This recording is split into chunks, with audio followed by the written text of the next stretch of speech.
So as the 1500s moved into the 1600s, the Spanish still faced threats from pirates, from Maroons, but increasingly the Dutch were the biggest threat to the Spanish and the Portuguese.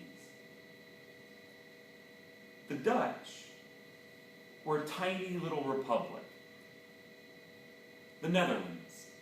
I know they should live in a country called Dutchland, but they don't. They live in the Netherlands. The Netherlands is a tiny, religiously tolerant republic on the sort of, north side of Europe, surrounded by religiously intolerant monarchies. And the Dutch people had been ruled by the Spanish for much of the 1500s, which gave them a deep, abiding hatred of the Spanish. In the early part of the 1600s, the Dutch finally won their independence from Spain.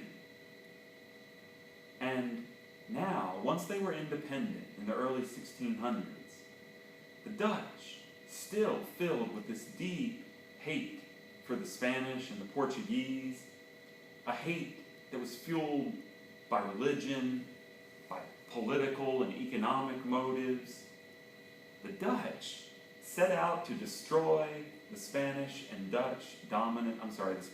Portuguese dominant position. The Portuguese were weaker, so the Dutch went after them first. They picked on them more. And they did it by creating these powerful companies. The Dutch West India Company in particular. These were companies created under Dutch law, but companies that actually had the legal power to wage war, to sign peace treaties. And this is what the Dutch would use to carry out their part of conquering the world. The Dutch built colonies that stretched all the way over to Asia. So remember, it was the desire to get to Asia that started all this, right? It was the Dutch who actually started colonizing Asia and really profiting from direct trade with Asia. Asia was far away from the Netherlands, far away from the Dutch Republic. And so, the Dutch took over the little southern tip of the African continent. Those white South Africans that you see today are the descendants of these Dutch imperialists of the 1600s. The Dutch also, using the West India Company, pushed their way into the slave trade itself, pushing the Portuguese out of trading fortresses and moving in. The Dutch also stole Brazil. In the 1630s and 40s,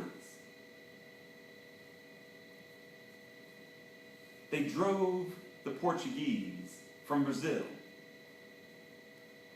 The West India Company defeated the Portuguese and took over.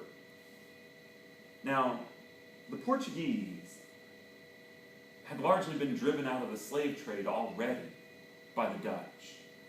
To lose Brazil would be to lose everything. And so the Portuguese were determined to try again and again to retake Brazil.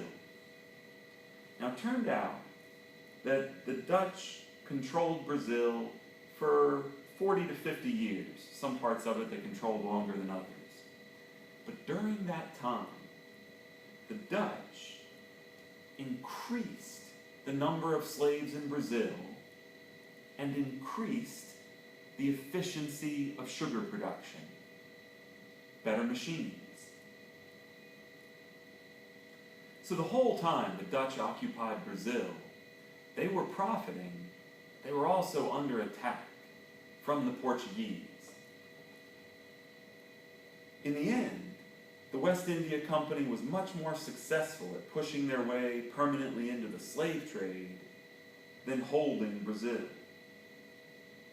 The Portuguese, starting in the 1660s, allied with Indians and with Africans, promising them all sorts of things if they would help drive the Dutch out of Brazil. By the 1680s, the Dutch had to admit that they couldn't hold it. They gave up on Brazil. But they had held on to all those powerful positions on the West African coast. The Dutch, in the 1600s, had become the biggest traffickers in human beings on the planet. And now, these sort of quasi-pirates in the West India Company provided slaves to all sorts of different Europeans in the New World. So by the mid-1600s, the Spanish Empire was actually beginning a slow decline. It was, to the Spanish, of course, it felt like they were being ganged up on by the English, by Maroons, by pirates, by the Dutch. As we start the next lecture, we'll see the English, the French, and the Dutch trying to start colonies of their own.